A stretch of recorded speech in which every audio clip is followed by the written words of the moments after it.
அந்த வார்த்தை எவ்வளவு பெரிய வார்த்தை பாருங்க, எவ்வளவு பெரிய வார்த்தை. ஆண்டவருடைய இருதயம் அந்த இடத்துல அதை சொல்லும் பொழுது எவ்வளவு களி கூறுதலோடு கூட அந்த வார்த்தையை ஆண்டவர் சொல்லுகிறார். என் தாசனாகிய தாவீதை நான் கண்டுபிடித்தேன். அவர் சொல்லுறார், என் பரிசுத்த தைலத்தினால் அவனை அபிஷேகம் பண்ணினேன், என் கை அவனோடு உறுதியாயிருக்கும், என் புயம் அவனை பலப்படுத்தும், சத்ரு அவனை நெருங்குவதில்லை, நியாயக்கேட்டின் மகன் அவனை ஒடுக்குவதில்லை, அவன் சத்துருக்களை அவனுக்கு முன்பாக மடங்கடித்து அவனை பகைக்கிறவர்களை வெட்டுவேன், என் உண்மையும் என் கிருபையும் அவனோடு இருக்கும், என் நாமத்தினால் அவன் கொம்பு உயரும். கரங்களை உயர்த்தி தேவனை மகிமைப்படுத்துவோமா? என்ன ஒரு அற்புதமான அந்த தாவீது.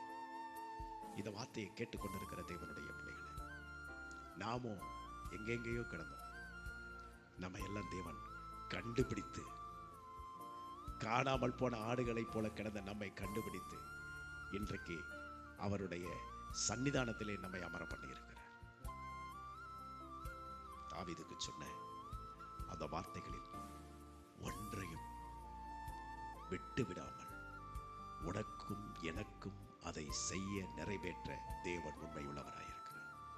பாவத்திற்குள்ளும் உளையான சேற்றுக்குள்ளும் உலகத்திற்குள்ளும் தேவனற்றவர்களாயும் கிடந்த நம்மை ஆண்டவர் சொல்கிறார், நீங்கள் என்னை தெரிந்து கொள்ளவில்லை, நான் உங்களை தெரிந்து கொண்டேன். நாம் அவரை தேடி வரவில்லை, நம்மை அவர் தேடி வந்தார். நீ அறியாதிருந்தும் உனக்கு என் நாமத்தை தெரிவித்தேன் என்று சொல்கிறார். எவ்வளவு பெரிய உண்மை! நாம் அவரை அறியவில்லை, நாம் அவரை தேடி வரவில்லை, அவரே நம் அருகில் வந்து நம்மை கண்டுபிடித்து இன்றைக்கு அவருடைய சமூகத்திலே நிற்க பண்ணி இருக்கிறார்.